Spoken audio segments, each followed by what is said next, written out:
And భగవంతుడు నిర్ణయించిన జీవితాన్ని మనం మేనిఫెస్ట్ చేయగలమంటారా? అసలు చేస్తే అది ఎంతవరకు భగవంతుడు కరెక్ట్? నిర్ణయించాడని మీకు నాకు తెలియదే. మనం అనుకుంటున్నాం. అసలు భగవంతుడు మనకిచ్చింది జీవితం. మనకు ఆపర్చునిటీ ఇస్తున్నాడు, అవకాశం ఇస్తున్నాడు. ఈ ఈ లైఫ్‌లో నీ పర్పస్ వెతుక్కో. అసలు ఎందుకు బతుకున్నావో తెలుసుకో. మనం ఈ జీవిత పరమార్థం ఏంటో తెలుసుకోమనడానికే మనకి ఈ ఆత్మ, ఈ బాడీ ఇచ్చారనేసి మన స్పిరిచువల్ బుక్స్‌లో చెప్తారు. సో, యువర్ జర్నీ ఈజ్ మీ లైఫ్ జర్నీ వచ్చి it is towards your purpose.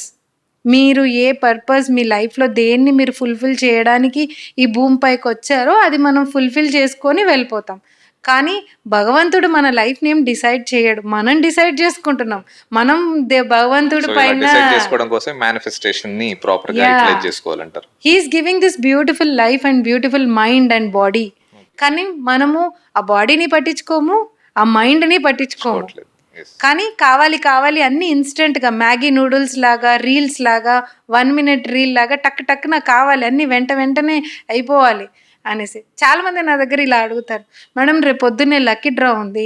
ఈ నైట్‌కి నాకు ఏదైనా మేనిఫెస్టేషన్ చెప్పరా? ఓ ఇలా కూడా వస్తారా మీ దగ్గరికి? ఎందుకు రారు వస్తారు. నేను డెఫినెట్‌గా చెప్తాను ఇట్ వోంట్ వర్క్ అనేసి. Okay. See something in short term it will never ever work.